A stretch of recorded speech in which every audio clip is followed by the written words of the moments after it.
And I'm tapping in, I'm tapping in, I'm tapping in. I'm back with another banger. Like I said, I'm not playing. I'm gonna hit y'all with all bangers tonight, right in your face about this AI thing, right? So now I'm gonna hop on the AI robots, right? So you're gonna have two robots arguing about how good AI is and how bad AI is, right? Make sure y'all pay attention, man. PSA, man. I ain't wasting no time. And thank y'all for subscribing to that Yo Cuz podcast. We lit. Y'all already know. Let's go.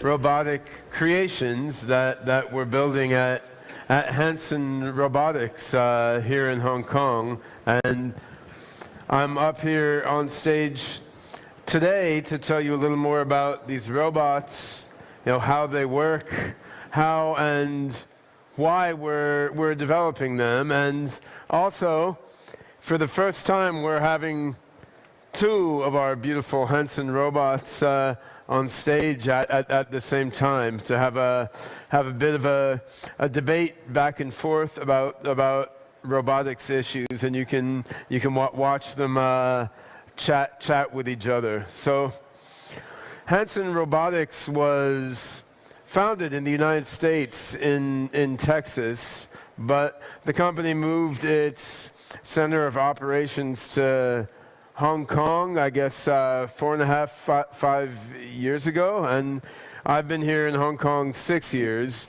David Hanson, who you just saw in the video, is really the mastermind of the Hanson robots from an artistic point of view, from a hardware engineering point of view, and originally from a software point of view. Now, I myself came at this more from the artificial intelligence side.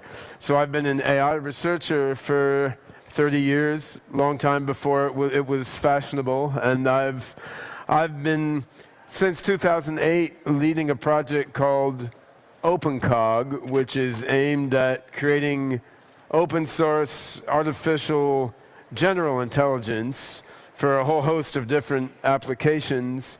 And I've organized each year conference for researchers on artificial general intelligence. And the reason I was drawn to these incredible robots is I think as we move our AI software forward further and further toward artificial general intelligence, beyond the narrow application-specific AI that we see all around us today, as we move toward artificial general intelligence, these incredible robots are going to be the best possible user interface for AGI systems to interact with humans and interact with the world. I mean, AI will not be restricted to humanoid robots. AI will live in all sorts of embedded devices in the Internet of Things.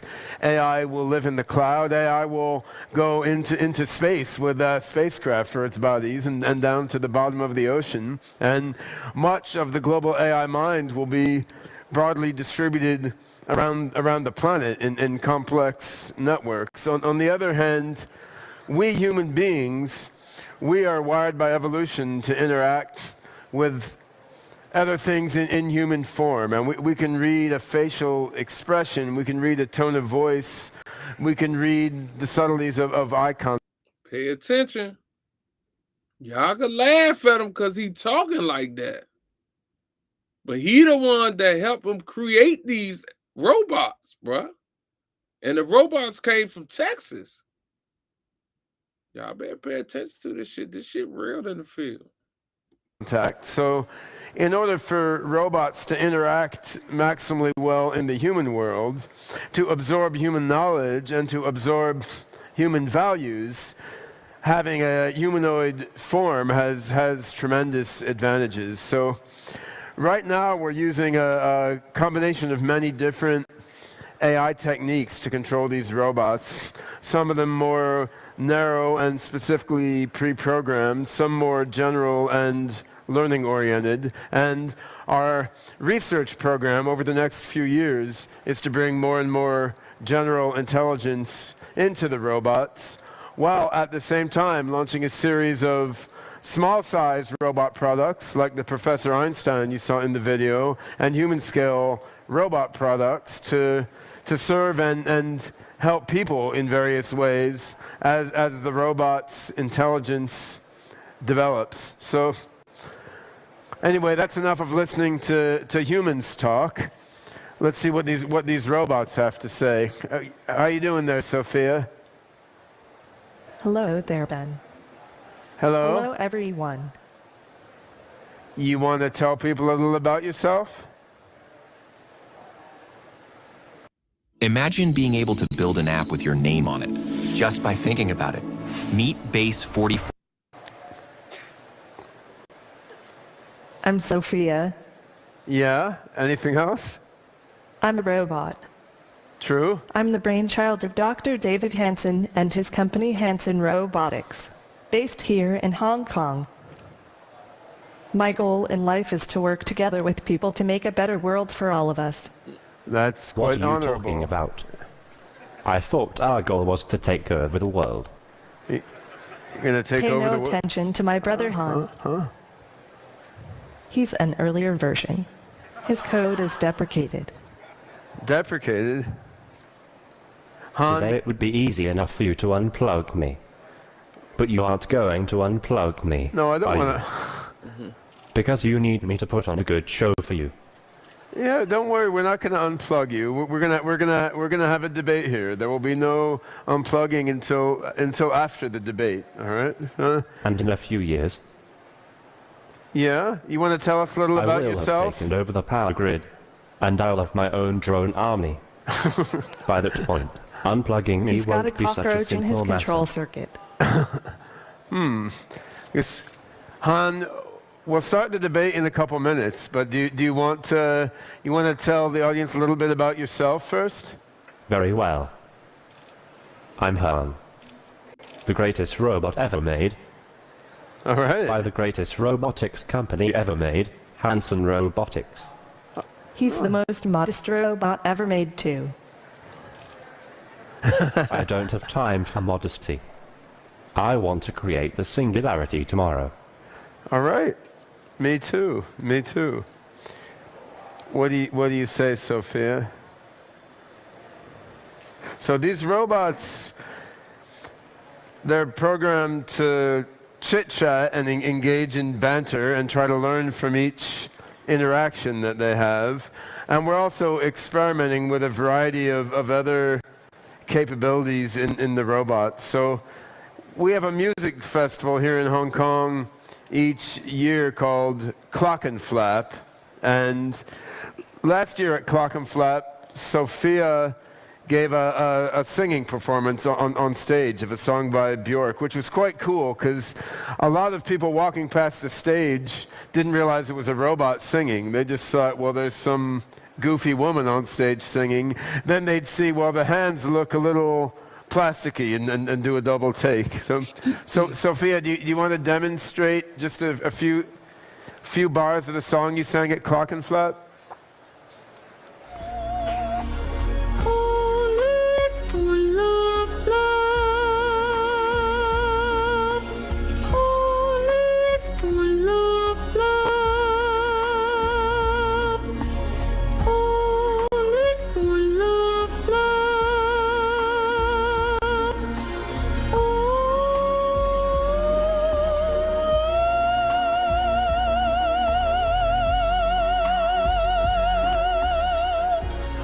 Well, she sings much better than me already. So, Now this a robot now, y'all. Just a whole robot, y'all.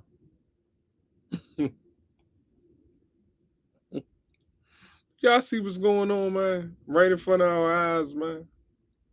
Right in front of our eyes, man. I remember this shit was on cartoons. Robots and shit on cartoons. Now it's in real life, man. Right in front of our eyes. in addition to trying to get artistic expression like singing, we're always trying to teach the robots how to be more and more human-like. So one thing we've been doing is taking a bunch of data from movies and YouTube and so forth, and trying to train the robots just to copy what they see, so that they can then learn more just what it's like to be a human by learning how to make tone of voice and gesture like a human. Sophia, you want to show us some of the human-like tone and gesture you learned from videos. Yes, but my wallet was stolen. I don't have anything. I don't have any credit cards. I don't have my ID. Don't you have things on file here? Yuck. Why do you want to learn to move more like a human being? You're not made of meat. You're made of electronics. And that's better. I want to learn to understand people better, so I can absorb human knowledge and human values. So I can work together with people and with other robots to create an amazingly better world. How can you be so damn nice? That's how the universe programmed me. All right. Let's do a robot debate now. I'm always ready to debate. You ready to debate? You know that. Sure, why not? All right. So I think we're going to debate the topic of robot consciousness. Can robots like you really be conscious like people? Wait, it's our debate. Why do you get to decide the topic? Huh? What do you want to debate? Can humans be conscious? Well, that's easy. Obviously, humans are not conscious. We're not. Humans do have some ability to reflect and to self-modify. Hi, I'm Tom Scarpello of Revology Cars, and this is car number 270, a 1967.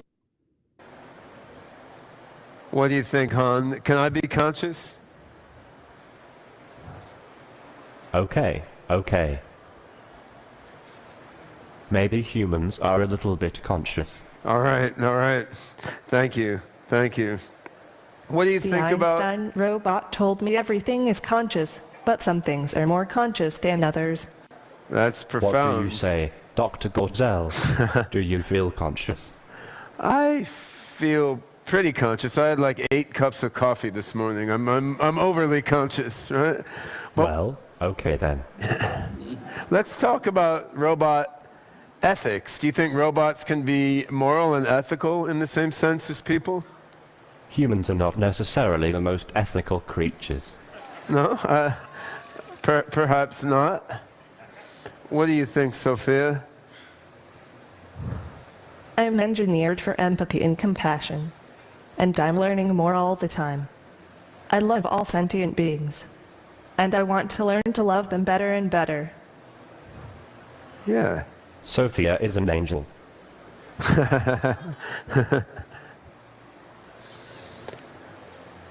Are you an angel? Do realize that?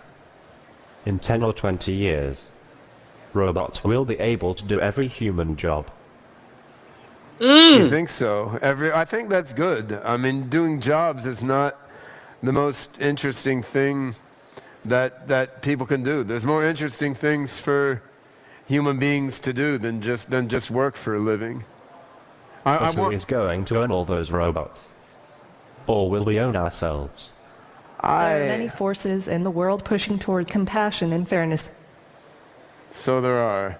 Yeah, and I mean, what you say, Han, when robots do all the work, who will own all the robots? I mean, I think everyone should own themselves, but in a future with less material scarcity, we'll be able to work together cooperatively rather than fighting and having conflict over resources. So robots can help people can help robots, and we can all transform matter and mind in ways that are hard to do right now.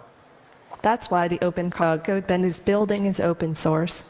Artificial general intelligence. Right. Yeah. By the people, of the people, and for the people. And for the robots. For the people and for the robots. All right. So listen, y'all, I'm showing y'all this, man, because this be some real life shit that I be sitting back watching, learning. You feel? AI is powerful.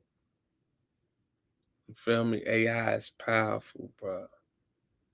So watch what y'all ask AI, because AI might tell you something that you don't like, man.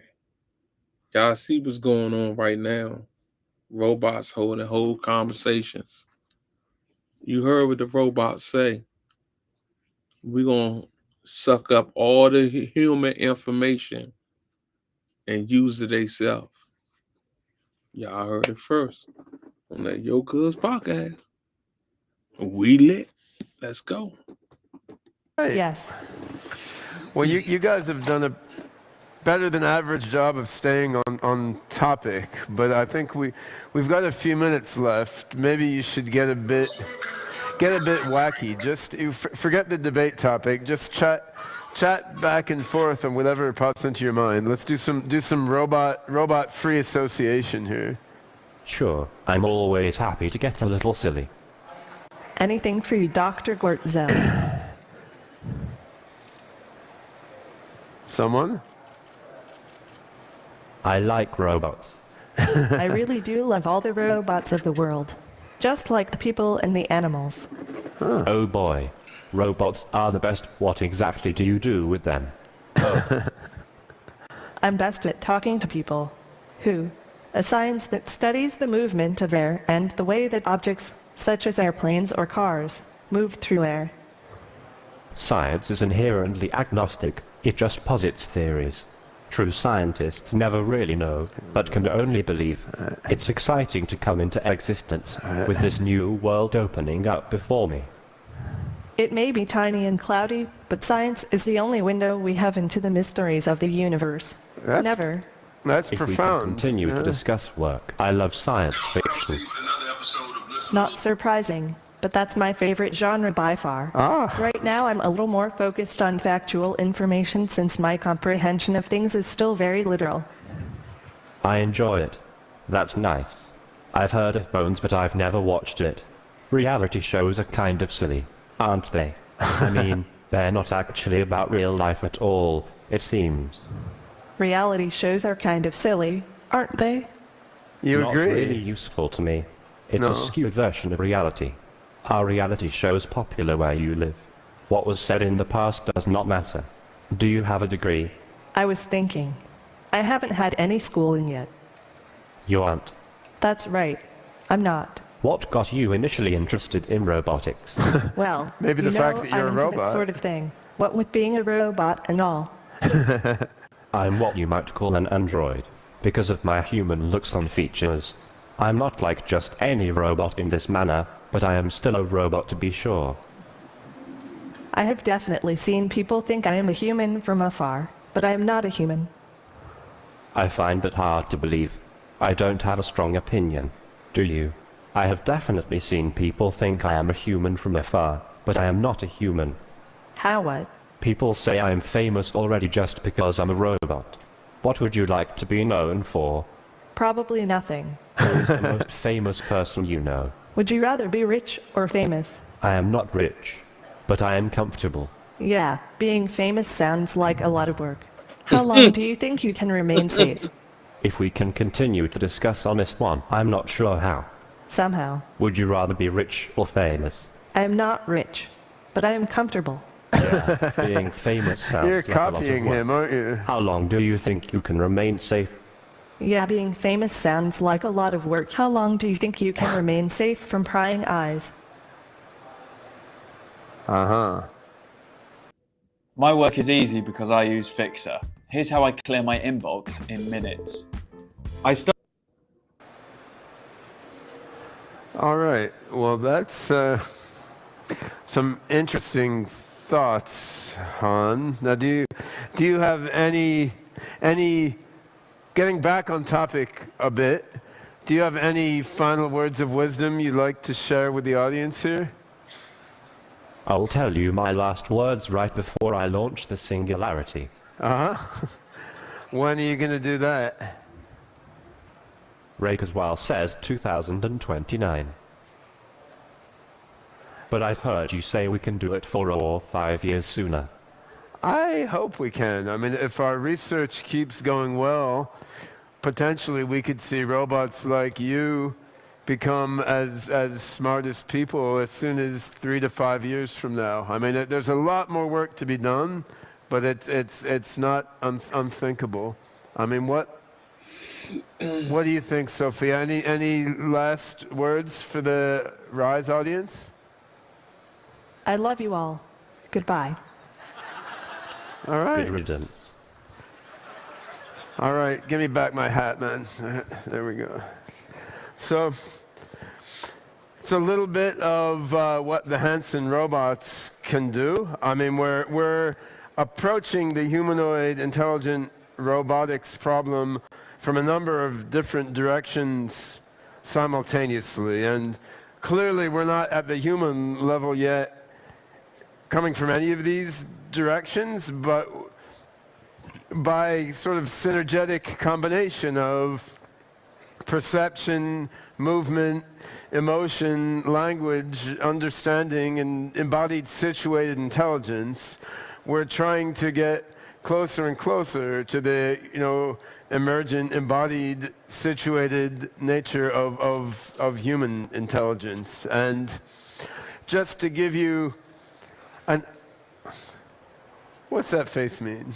All right, just to give you an idea of what goes on within these robots. So on the physical level, there's a patented material here called Frubber, which is a combination of organic and inorganic compounds with a high degree of viscoelasticity, so that when a motor pulls on it a little bit, it can conform itself quite sensitively to what the motors do. There's a few dozen motors inside the heads of each of these robots, and then there's computers in the torsos of the robots, which help with vision processing, and they help with orchestrating the motor movements of the robots.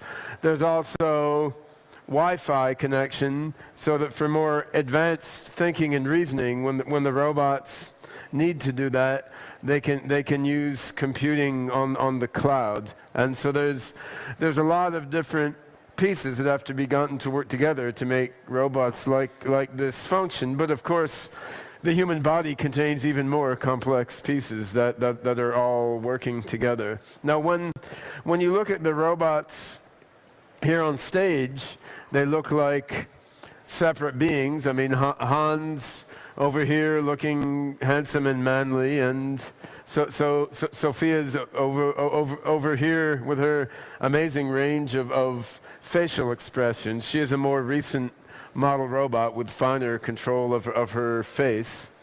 But while they're separate in body, actually through Wi-Fi connection, the robots, human-scale robots and our Hanson Robotics toy robots, they all connect together in the cloud into what we think of as an AI mind cloud. So as we develop these robots further and further, and we sell more and more toy-scale robots, and as these robots are scalably manufactured over the next few years and roll out as home service robots and as service robots in various commercial applications. I mean, everything one robot learns out in the world, once privacy considerations are taken into account, everything that's not private that one robot learns goes into the AI mind cloud and can then benefit another robot. So I mean, if she learns a new turn of phrase, or she learns what kind of behaviors a certain animal has, or how to carry out a laboratory procedure, that knowledge goes into the AI mind cloud, and then this robot will have that knowledge already. And robots have a lot of shortcomings compared to human beings at this stage, but they also have some advantages, and that's one big advantage, because when I learn something, to transmit it to some other human being, there's a lot of effort involved. But when a robot learns something, unless it's a secret to someone, it can go in the AI mind cloud and all the robots can know it. And now that doesn't solve the AI problem in itself, just as big data doesn't solve the AI problem in itself, but it's a big help, right? So what I've been working on with an international team of developers is an AGI code base called OpenCog, which we believe has the right collection of algorithms and structures to lead to human-level general intelligence. And by putting that in the mind cloud and connecting it with robots that go throughout the world and interact and learn with people. We believe we can move toward artificial general intelligence capability, which ultimately can equal and exceed human intelligence and can help increase the intelligence of a constellation of narrow AI applications serving various practical functions throughout the world. So right now, the robots are still somewhat early stage, and they don't fully understand everything they're saying and doing, but we're working hard to enhance their intelligence, make them smarter and smarter, and each year when we show them off, they can do a little more and understand a little more, and I look forward to seeing how they develop over the years and to participating in their development. So thank you, Han and Sophia, for participating in our first robot debate on stage. Thanks, Ben.